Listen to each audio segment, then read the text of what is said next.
Uma segunda onda de fumaça tomou conta de Manaus. Em poucos minutos, a tempestade de poeira tomou conta de vários bairros de Manaus. Casas foram destelhadas e a energia interrompida. Não pode dormir que a goela arde, tá a noite todinha, né, agoniado com fumaça. Na estrada você já vê a fumaça cobrindo tudo, né? Você não vê mais nada. Não tem céu, você não vê sol, você não vê estrela, você não vê nada. No dia 4 de novembro, a capital amazonense amanheceu com fumaça intensa e a qualidade do ar péssima. Isso segundo o cálculo do Conselho Nacional de Meio Ambiente. Sábado foi registrado um nível de fumaça considerado insuportável para a população, um nível perigoso para a saúde de 440 microgramas por metro cúbico de fumaça no ar, nível que já é considerado ruim para a saúde é de 125, então você imagina, 440 realmente é um índice muito elevado. A primeira onda foi identificada em outubro. O problema surgiu há pelo menos um mês, mas se agravou nas últimas 2 semanas. A fumaça vem das queimadas na região metropolitana, principalmente em Altazes, onde estão quase 21% dos focos de incêndio no Amazonas. O município é um dos maiores produtores de leite do estado e pasto vira cinza mais fácil do que a vegetação natural, por causa do desmatamento para a criação de gado. No dia 11 do mês, a plataforma de monitoramento World Air Quality Index identificou Manaus ocupando o lugar de terceira pior qualidade do ar no mundo todo. Também foi no mês de outubro que o Amazonas registrou o maior número de focos de incêndio desde o ano de 1998, bem quando começou o monitoramento do Instituto Nacional de Pesquisas Espaciais, o INPE. Foram quase 2.700 incêndios registrados, contra 1.500 em todo o mês no ano passado. Por causa disso, o estado decretou emergência ambiental. E de lá para cá, a coisa só piora. As queimadas na floresta amazônica já duram um mês. A seca dos rios também preocupa. Mais de 600 mil pessoas já foram atingidas pela estiagem, segundo a Defesa Civil, e o Rio Negro enfrenta a pior seca da história. Segundo os meteorologistas, é comum a cidade ser atingida por ventos fortes nessa época do ano, que é a transição do período de seca para o de chuvas. A previsão é que mais fenômenos como esse aconteçam até o final do ano. Enquanto isso, o governador do Amazonas, Wilson Lima, tem apontado como culpado o estado do Pará, governado por Helder Barbalho. Lima disse que a fumaça sobre o Amazonas está vindo de lá e que a região enfrenta problemas com as queimadas. Isso é a potencialização de 2 fenômenos. Um fenômeno natural, que é o El Niño, e a ação humana, que desmata, que destrói. Nós vamos mudar o problema se enfrentarmos a questão do desmatamento e do uso descontrolado do fogo. A ministra do Meio Ambiente, Marina Silva, disse que vai trabalhar com o Amazonas para prevenir uma piora e para evitar que uma nova onda de fumaça volte a tomar conta de Manaus daqui para frente.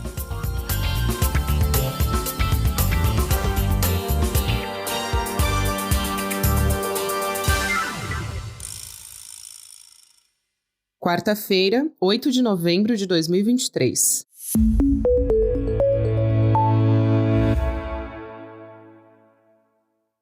Olá, seja muito bem-vindo, seja muito bem-vinda. Eu sou a Gabriela Varela, esse é o Videocast em Detalhes. E aqui sempre com um convidado, uma convidada, a gente analisa uma temática, uma notícia importante do momento. Hoje eu converso com o repórter Clauson Dutra sobre a onda de fumaça que está atingindo Manaus nesse momento e também os incêndios na Amazônia. Clauson, prazer falar contigo. Obrigada por aceitar nosso convite. Prazer é todo meu, Gabi. Obrigado por você, inclusive toda a equipe, a produção. Prazerzaço estar aqui. Tem muita coisa pra gente falar sobre fumaça aqui no Amazonas, onde eu estou, né? Eu estou em Manaus nesse momento, capital do Amazonas, e daqui a gente vai traçar um pouco do que está acontecendo no estado do Amazonas, na região norte, na Amazônia como um todo, né? Exatamente. E, bom, eu começo te perguntando qual que é a relação, né, entre o desmatamento e esses incêndios na Amazônia. Como é que isso está resultando na ponta nesse cenário que a gente está vendo agora, que é esse fumaceiro, né, essa fumaça que está cobrindo Manaus nesse momento? É desesperador, aí eu falo como cidadão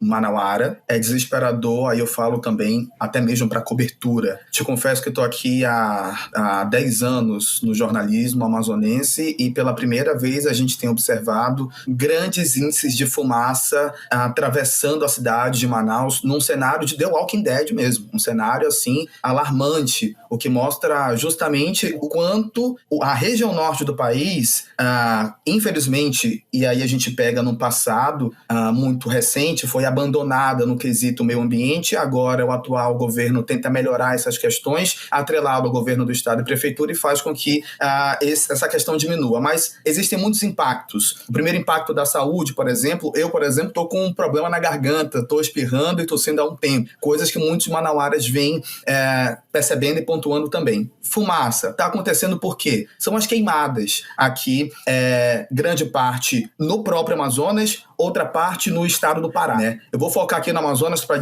destrinchar um pouco mais, né? A gente tem o sul do Amazonas, né? Onde nós temos um arco ali de alguns municípios, mas entre eles Lábrea e Apuí, e Lábrea, inclusive, está despontando como o município que mais está com focos de calor acima da média, né? Então, queimadas que acontecem por aqui faz com que essa fumaça toda atrelada ao vento chegue na capital do Amazonas, né? O sul tá bem aqui, o Amazonas fica mais distante do mapa, do sul do estado aqui, do nosso estado, e infelizmente tudo isso está acontecendo. Pois é, e aí eu te pergunto, né, como cidadão mesmo, quais medidas, assim, como que tem sido o seu dia a dia, o que você tem visto, né, qual que é a região que tem sido mais marcada por essa fumaça também, se você tem usado máscara no seu dia a dia, como que a população tem sido afetada do ponto de vista da saúde, né? Você até falou que tá tendo alguns problemas respiratórios, se esses são os problemas mais comuns, de acordo com as autoridades aí de saúde, o que tem sido registrado? É exatamente isso, né? Bom, a gente lembra, né, Gabi, Covid-19 aqui no Amazonas, o epicentro de tudo. Naquela época, nós tivemos aí 2 picos de pandemia e a gente ficou desesperado aqui, né, usando máscara. E a gente volta a usar a máscara, mas não por causa da Covid, né? E sem por um problema de questão ambiental. Sim, a Prefeitura de Manaus recomenda a utilização de máscaras quando a cidade fica coberta por fumaça, né? Eu citei Lábrea mais cedo, que é um dos municípios que mais registra esse foco de calor. Se a gente pega em dados, em números também, a gente observa que essa queimada, de acordo até com a Prefeitura de Manaus, não está se concentrando na cidade, e sim na região metropolitana e em cidades mais distantes, afastadas aqui do estado do Amazonas. O que chama a atenção é que, por exemplo, em 12 dias de outubro, foram mais de 2.400 focos de queimadas. Se a gente pega o mês de setembro, a gente tem mais de 7.000 focos de queimada. Então soma 30 dias mais 12 dias, 42 dias. Então a gente teve mais de 9.000 focos de queimada. É um dado alarmante que mostra, inclusive, o quanto a gente está passando por uma situação complicada relacionada ao meio ambiente. A gente até comemorou um dado, né, de desmatamento na Amazônia ali no mês de agosto, uma queda, e a gente observa que, infelizmente, isso não deve permanecer pelos próximos meses. Tem muita gente tacando fogo na Amazônia e de forma criminosa. Pois é, só para ressaltar esse dado que você citou agora, né, o desmatamento teve uma queda de mais de 40% na Amazônia em 2023. E aí eu pergunto por que mesmo assim a região tem tido mais focos de incêndio. Tem também uma fonte seca na região, é isso que explica? Qual que é a conjunção de fatores que explica isso? Boa, fazer esse paralelo também é muito bom para entender que a gente está passando, além de queimadas intensas, a gente tem uma seca histórica na nossa cidade, né, Gabi, que dificulta muito a população de quem vive aqui, economicamente falando, inclusive. Bom, o que diz o superintendente do IBAMA aqui no nosso estado, né, que é o Joel Araújo? Ele disse que a onda da fumaça que encobre Manaus está vindo dos municípios do Cariri e Altazes e é causada por agropecuaristas, né? Inclusive, diga-se de passagem, atrelado a esses 2 pontos que eu citei agora há pouco, queimada e seca, a gente tem a BR-319, que os nossos políticos aqui tentam fazer com que toda a BR-319 seja asfaltada, só que o próprio superintendente do IBAMA no Amazonas, o Joel Silva, disse que essas 2 cidades estão na região da BR-319, que tem aí a sua revitalização cobrada por políticos aqui do nosso estado, para você ver o quanto a questão BR-319 e agora aquela que é relacionada à seca e também à fumaça são questões gritantes aqui no nosso estado. Só então, um parênteses aqui, para quem não conhece a região, essa rodovia, ela é aquela que liga Manaus a Porto Velho, é isso? Exatamente, liga o Amazonas a Rondônia, exatamente. É essa estrada que liga o Amazonas ao restante do Brasil, que a gente costuma pontuar aqui, objeto de desejo dos políticos do nosso estado, mas se a gente tem um superintendente do IBAMA dizendo que a queimada próximo da BR, o governo federal até montou, inclusive, um plano estratégico para tentar entender quando pode asfaltar a BR-319, até agora isso não saiu. Mas, atrelado a isso, a gente tem, portanto, todas essas problemáticas aqui no nosso estado, Gabi. E aí, outro caso que chamou bastante atenção, que aconteceu agora, a imprensa, inclusive, divulgou bastante, foi essa tempestade de areia, né? No jargão, a gente chamando de tempestade de areia, mas queria que você explicasse o que foi isso. Aconteceu agora no domingo, né? No dia 5 de novembro, em Manaus. Esse fenômeno é raro, já aconteceu antes. O que foi isso? Não, é um fenômeno raro que acontece aqui. A gente não tem tem uma explicação científica, né? No caso, a gente está observando aí, portanto, muita queimada no nosso estado, muitos focos de queimada, né? E a gente está observando, por exemplo, que não há, por exemplo, uma melhoria quanto às terras aqui no nosso estado, né? Aliás, terras onde estão aqui o local onde foi atingido, que foi a Zona Oeste e a Zona Norte de Manaus, né? Então, atrelada à falta de chuva e também à sujeira e também às queimadas, tudo isso se juntou numa coisa só e em um ponto isolado aqui da cidade houve, portanto, esse tornado aí de areia em Manaus, que acabou, inclusive, destelhando casas. Ninguém saiu de suas casas, assim, ninguém morreu, por exemplo, não foi algo grave, mas é algo que mostra, portanto, o quanto o meio ambiente precisa ser mais visto aqui. De qualquer forma, houve um impacto ambiental aí também, né? Agora, essa temporada de queimadas, eu também queria que você explicasse, Clauson, por favor. Normalmente ela começa em agosto, né? E aí você pode descrever essa situação para quem acompanha nesse momento, a paisagem manauara mudou muito? Quais são os locais que estão sendo mais afetados? Os principais prejuízos para a população também?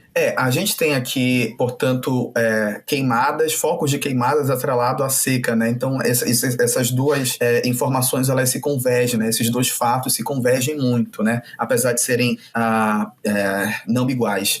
O que está acontecendo por aqui, né? A gente tem uma questão relacionada à formatação e como tudo isso está acontecendo, né? A gente tem problemas de seca atrelado ao desmatamento, aos focos de queimada. Então, a cidade hoje de Manaus está, como disse, né, no cenário de The Walking Dead, muitas das vezes. Inclusive, diga-se de passagem, esse fato aconteceu, acho que desde agosto, a fumaça aqui em Manaus, alguns sites estão dando que é desde setembro, mas não. A fumaça acontece desde agosto na nossa cidade, que é justamente quando começa, né, Gabi, o nosso verão amazônico e, infelizmente, naturalmente, muitas queimadas ocorrem nesse período aqui no nosso estado. Então, começa em agosto a gente já tem, inclusive, fumaças atravessando a cidade de Manaus. Isso ficou ruim em setembro, tanto que em setembro, o governador do Amazonas, Wilson Lima, decretou emergência ambiental por conta do avanço das queimadas na região metropolitana da cidade. Então, agosto começa, houve um foco intenso de queimada, setembro foi aumentando, outubro o dado deve ser maior, e agora em novembro a gente tem uma expectativa de inverno amazônico, né? Que é quando as chuvas começam a acontecer. Inclusive, nem isso está acontecendo com tanta normalidade. A expectativa é que as chuvas comecem a surgir aqui em Manaus lá para o fim de novembro, algo que não era muito comum há 2 anos atrás, onde as chuvas já começavam no mês de novembro. Não tem chuva, o que acontece? Vai ficar mais calor e os rios não vão subir com tanta velocidade, apesar do Rio Negro já estar subindo aos pouquinhos, 10, 12 centímetros aos poucos, e os rios que cortam também o nosso estado também estão em constante crescimento. Mas chuva mesmo, de forma prolongada, a gente vai começar a ter lá para o fim do mês de novembro, Gabi. E, Clauson, você disse que foi decretado o estado de emergência. O que mudou na prática com essa medida? Na prática, tem tido alguma medida para tentar conter essa situação, para amenizar futuramente? O que tem sido feito? Isso faz com que o governo do Amazonas trabalhe para angariar recursos públicos e fazer compras e chamar pessoas para combater esse foco de queimada, né? Por exemplo, desde setembro para cá, são mais de 290 brigadistas do governo federal aqui no estado do Amazonas para conter justamente o avanço desses focos de queimada. Só o governo do Amazonas colocou mais de 600 pessoas para trabalhar em tudo isso. É recurso público, né? Muita gente sai de Manaus, vai para municípios distantes do estado. Vamos lembrar, gente, não são todos os municípios do Amazonas que tem estrada, né? A gente tem uma região metropolitana aqui, que a gente está em Manaus, a gente consegue ir para alguns municípios, por exemplo. Mas se a gente quiser ir para esses municípios mais distantes, a gente só chega de barco, e de barco, pasmem, a gente pode demorar até 6 dias para chegar no local, 6 a 7 dias para chegar nesses municípios muito afetados por focos focos de queimada. Então, a opção é chegar, de fato, por avião, o que demanda, por exemplo, um recurso financeiro alto para o governo, que por isso entrou nesse decreto de emergência. E agora você me pergunta, né, também, Gabi, por exemplo, tá, mas e aí, baixou, não baixou? O que vocês estão sentindo? Como manauara, cidadão, eu vejo que não está tendo tanta diferença, mas eu também imagino que se não tivesse, no caso, esse combate, talvez as coisas pudessem ficar muito pior, né? E outro ponto importante também é a seca, como a gente já falou, mas principalmente no Rio Negro, né? Que atingiu a maior seca em 121 anos, isso é surreal. Quais têm sido as consequências para a população local, para a economia também, porque a questão econômica tem sido bastante afetada pela crise climática, e eu imagino que também a seca no Rio Negro, principalmente, né? Exatamente. Os dois assuntos estão super atrelados mesmo, Gabi. A gente tem, portanto, esse problema de focos de queimada e também tem um problema de rio seco, né? A gente está passando por uma seca, né? A seca terminou, acho que mais ou menos uns dias atrás. A gente está no dia 7 de novembro, acho que já no início de novembro o rio começou a subir, o Rio Negro começou a subir aos poucos, né? Mas ainda está muito devagar. A expectativa é que comece a melhorar mesmo lá para a segunda quinzena desse mês de novembro. E afetou muito a economia do estado, né? A gente está falando aqui da Zona Franca de Manaus, por exemplo. Algumas empresas tiveram que dar férias coletiva nessa época, porque os insumos que chegam de barco através dos rios não conseguem atracar aqui. Ou seja, não tem muito o que fazer nessas fábricas. Então, há férias coletivas, eles voltam depois e há sempre aquele temor do quanto a Zona Franca de Manaus pode perder. E esse dado a gente só vai saber mesmo no primeiro trimestre do ano que vem, porque a Zona Franca de Manaus deve fechar já todo o seu ano agora, né, nesse último trimestre. Então a gente só vai ter uma real junção, de acordo com especialistas. Conversei com 2 economistas falando sobre isso. A gente só vai ter o real impacto tanto da seca quanto dos focos de queimada lá para o primeiro trimestre do ano que vem na Zona Franca de Manaus. E aí, a respeito dos produtos também na Zona Franca de Manaus, tem tido uma elevação do custo? Porque eu imagino que também está tendo uma demanda maior, né, por esses produtos todos. A gente tem já acompanhado algum tipo de sobrepreço? Como é que você está acompanhando isso? Uma baita pergunta, Gabi, porque, assim, eu tô citando aqui, no caso, a Zona Franca de Manaus e a sua importância, mas a Zona Franca de Manaus é um polo de eletroeletrônico, polo de plástico, né? Esses insumos, às vezes, por conta dos rios, podem faltar. Mas a gente tem um outro ponto aqui em Manaus, que é a nossa alimentação. O manauara, o amazonense, costuma ir à feira com muita naturalidade aqui para comprar as diversas frutas e verduras que a gente tem aqui na nossa região. Essas frutas e verduras são retiradas de produtores, de agricultores familiares rurais. E isso faz com que, sem rio, a produção fique menor. E isso passa para a população. O que fica mais caro, então? Fica mais caro o peixe, fica mais caro a farinha, fica mais caro alguns alimentos que vêm justamente lá do interior do estado para cá. Tucumã, por exemplo, que é uma fruta muito comum aqui no nosso estado, há essa falta de outros mantimentos também. Ou seja, só para você ter uma ideia, você e todos que nos acompanham, aqui em casa não falta farinha, por exemplo, Gabi. É farinha Guarini, aquela farinha bem fina mesmo, que todo manauara gosta, né? Eu comprava de R$13, aliás, comprava de R$10 no supermercado e agora eu encontro de R$16 em supermercado. Então, R$6 de diferença é muito pro bolso de quem vive, de quem mora aqui. Ainda mais a farinha, que é um prato tão típico aqui do nosso estado. Pois é, e também eu tenho acompanhado que empresas de navegação já estão cobrando o que estão chamando os especialistas da Zona Franca de Manaus de taxas de seca. Então, estão cobrando mais caro por container justamente por conta da seca, né? Porque os produtos que abastecem esse comércio costumam ser mais procurados, principalmente no fim de ano, né? A gente também não pode descartar que a gente já está chegando no Natal, então uma procura maior por todos esses produtos, né? Produção de toda essa parte de eletrodomésticos, mas também de alimentação. Então, eu imagino que isso seja agravante também. Agora, eu queria te perguntar também, Clauson, a respeito dos agropecuaristas, né? Que foi um ponto que você levantou aqui no começo da nossa conversa. O desmatamento é feito por eles, né, na região metropolitana de Manaus. É uma das causas, inclusive, dessa fumaça, no fim das contas. Isso de acordo com o IBAMA, né? Não sou nem eu que estou falando. E o Intercept fez um levantamento de alguns nomes que são responsáveis por esse desmatamento. A gente tem a identificação de algumas dessas pessoas? Como é que isso tem sido monitorado? Você está acompanhando essa questão? A gente está acompanhando de perto aqui, inclusive a imprensa local repercutiu essa matéria do Intercept Brasil, pontuando, por exemplo, alguns desmatadores dessa região do sul do estado. Altazes, por exemplo, foi uma cidade do interior onde o índice de focos de queimada é muito grande, ultrapassa 1.000 focos de queimada por mês, e isso faz com que, por exemplo, nomes como o Elmar Cavalcante Tupinambá, ele foi multado pelo IBAMA em 2022 por destruir 240 hectares de floresta, e ele tem que pagar, portanto, mais de R$1 milhão.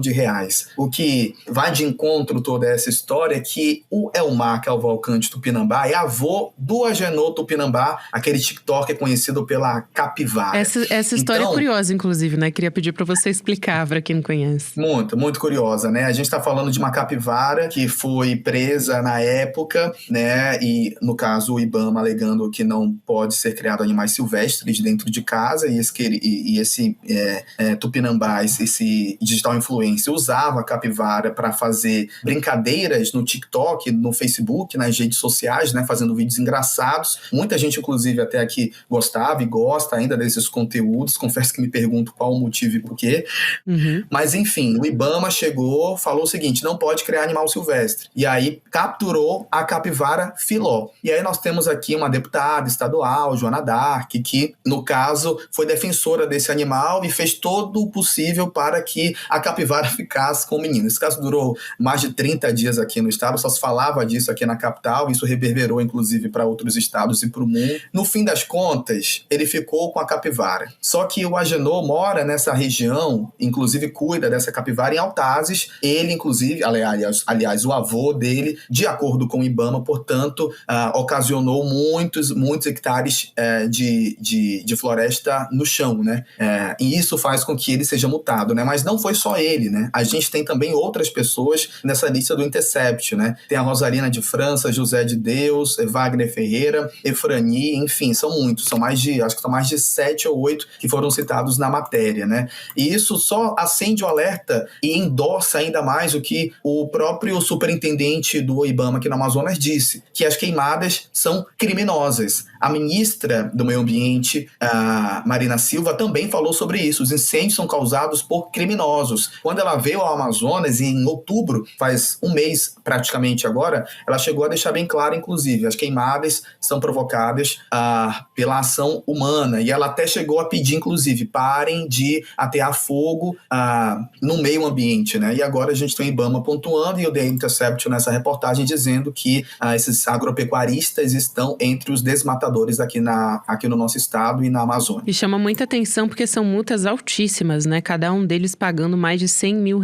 de multa por destruir floresta lá em Altazes. O Elmar, por exemplo, que você citou, que é dessa história curiosa aí da capivara, mais de R$1 milhão em multas, né? E aí, se a gente for pegar o que teve um valor menor, foi de R$108 mil, mas chega a 545 mil. A Rosalina de França Martins, João de Deus Albuquerque Lima, 465 mil. Então, são valores muito altos, né? E essas multas por desmatamento, segundo o Intercept, né, somaram 5 milhões, na verdade, mais de 5 milhões, 5,2 milhões em 10 anos. Então, um número bastante importante que eu acho que vale ressaltar aqui. E aí, perguntando a respeito das medidas que estão sendo tomadas, eu acho que vale a pena, não queria deixar de ressaltar como o governador do Amazonas, Wilson Lima, tem tratado essa questão, né? Porque ele chegou a apontar o governador do Pará como responsável pela fumaça que a gente está vendo em Manaus. E aí eu te pergunto primeiro se isso faz sentido, essa acusação, se ele não está simplificando a questão, uma questão que é bastante séria, né? Que você explicou muito bem aqui e que está sendo bastante intensificada pela seca e pelo desmatamento, que precisaria então de medidas mais efetivas para além de jogar, né, para o estado vizinho. E aí, segundo, eu te pergunto como que isso foi visto pela população local, né? Você acha que gerou algum tipo de desgaste político? A população, ela está observando essa questão do meio ambiente, assim,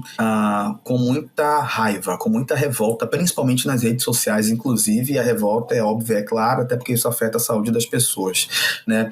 A gente tem aqui um monopólio político muito grande e intenso, então acredito que o governador do Amazonas, Wilson Lima, nessa questão ambiental, algo que no segundo mandato ele está tentando melhorar, inclusive indo para fóruns, participando de eventos que falam de meio ambiente, tenta colocar o Amazonas como um protagonista na questão ambiental, até porque a gente vai receber a COP, né, lá no estado do Pará, e o Amazonas quer ser um carro-chefe nisso. Então, se a gente analisa a conjuntura, a gente tem, por exemplo, a população observando tudo que está sendo feito para tentar melhorar, né? Não tem um indicativo e nenhuma pesquisa dizendo se a popularidade do governador melhorou ou piorou com essa questão do meio ambiente. Uma coisa é fato, e aí é uma crítica que todos fazem ao governo do Amazonas, Wilson Lima, né? Tem uma questão que é botar a culpa em terceiros, né? O governo do Amazonas e os políticos amazonenses atrelaram, por exemplo, a seca e a queimada, o fato da Marina Silva, por exemplo, não pavimentar a BR-319. Aí você me pergunta, tá, mas o que pode isso ter a ver? É porque vai ter uma estrada, né? Não, a gente não dependeria só dos rios, por exemplo. Só que houve esse desgaste porque na avaliação, inclusive, de muitos especialistas, né, a Marina Silva, inclusive ela mesma endossou isso no comentário dela, foi ministra do governo Lula lá atrás. Se passaram mais de 10 anos que ela não foi ministra e a BR-319 não saiu. Então, essa culpação de terceiros pode ter pegado mal de alguma forma, mas no geral a gente observa que há um trabalho do governo do Amazonas e do governo federal para mitigar essa questão das queimadas aqui no estado. Como? Enviando todo tipo de especialistas e brigadistas e agentes para essas regiões afetadas. O governo do estado já tem até uma operação chamada Tamoyotatá, isso antes mesmo de tudo isso acontecer, para tentar multar essas pessoas que causam crimes ambientais, né? Então, há um trabalho sendo feito, mas o ponto em questão e aí a reflexão que a gente deixa para todo mundo que nos acompanha, tudo isso poderia estar numa previsão do governo do Amazonas, né? Tanto a fumaça quanto a seca. Mas de que forma? Tinha como prever isso? A Marina Silva, quando chegou aqui no Amazonas, em Manaus, ela disse que já tinha um relatório lá de antes dos anos 2000, pontuando que a seca e essa questão ambiental iria acontecer. E a gente só não cita só esse governo, né? A gente vê que a falta de política pública no meio ambiente aqui na região norte do país e no estado do Amazonas é uma coisa que os políticos, os ex-governadores lá não conseguiam ter a atenção devida e hoje a gente está sofrendo tudo isso. É claro que há um meio termo aí com a população, questão de lixo, questão de conscientização, mas se a gente tivesse lá atrás políticos que de fato observassem o Amazonas como um celeiro ambiental importante, a gente poderia estar em outro patamar, como por exemplo não depender só da Zona Franca de Manaus, que o tanto de riqueza que a gente tem na Amazônia e no Amazonas com a floresta aqui é gigante, né? E o próprio presidente Lula, na entrevista com as rádios da Amazônia, chegou a dizer sobre BR-319, né? Falou o seguinte, poxa, qual o recado que eu vou estar passando para o mundo se eu pavimentar toda uma estrada que fica no meio da floresta amazônica? Só para você ver o quanto essa questão de BR-319, que vai em economia, porque vem a questão da seca, porque não tem rio, como é que a gente vai? A estrada seria uma boa opção, talvez não seja. Tem toda uma questão que a gente pode pontuar para fazer com que hoje a gente chegue nessa situação, e uma delas é a falta de política pública de fato. E pelo que você está me falando, a ministra Marina Silva, ela está tomando medidas a respeito disso, né? Ela deu declarações dizendo que ia trabalhar justamente para prevenir uma piora e que ações preventivas também fossem tomadas para que futuramente, né, isso não aconteça de novo. Foi o que ela disse. Então, o governo federal está dialogando e está tomando medidas junto com o governo do estado, né? Pelo que você está me falando. Isso está acontecendo mesmo, mas ainda assim é um trabalho muito árduo, muito difícil, porque eles estão enfrentando um problema, vamos colocar assim, factualizado. É um problema de agora, né? O que a gente tem que se perguntar é o que está sendo feito daqui para frente, né? Como a Secretaria do Estado do Meio Ambiente está lidando isso, focando no futuro, né? E como, por exemplo, a gente tem um governo governo federal, que apesar de comemorar os índices importantes de desmatamento na Amazônia, mas como o atual governo federal deixa um governo que pense melhor no meio ambiente e como o outro vai pegar esses planos. Então,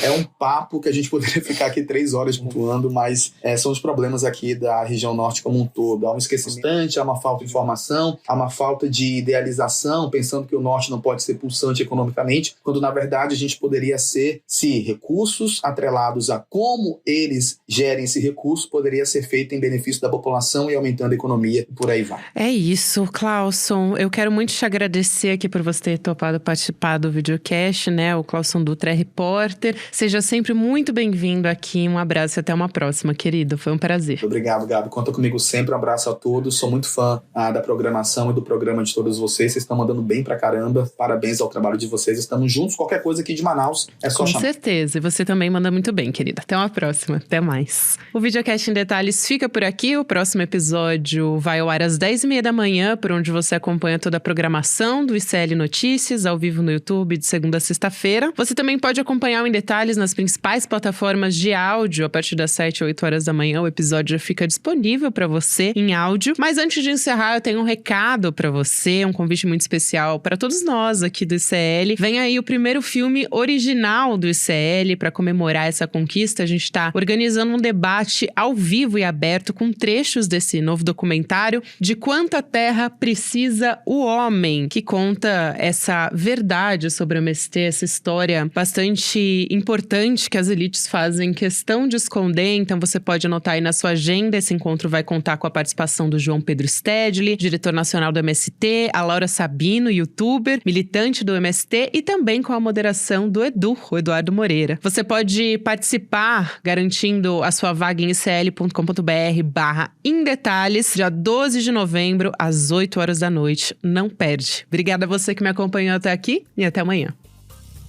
Eu, Gabriela Varela, faço a apresentação e a coordenação do Videocast em Detalhes. Roteiro é feito por mim, com a colaboração de Ana Carolina Navarro. A direção técnica de gravação é de Guilherme Bessa, Bianca Pasquim e Caio Marinato. A coordenação de transmissão é de Malu Pessoa, Leonardo Salles e Giovanni Nino. A operação de áudio é de Igor Santana e Denis Williams. De vídeo, do Gabriel Vento. A produção jornalística é da Elô Macrini. A vinheta original é de Caio Marinato. E a edição de áudio e sonorização são de César Degani. A direção de mídias sociais é de Joema Martins e a direção de arte é de Stella Spironelli. A coordenação de artes gráficas é de Isabela Chiara. E a direção de programação é de Maurício Arruda e a produção executiva de Eduardo Moreira e Rafael Donatiello. Este episódio usou áudios de Intercept Brasil, TV Cultura, TV Globo e ICL Notícias.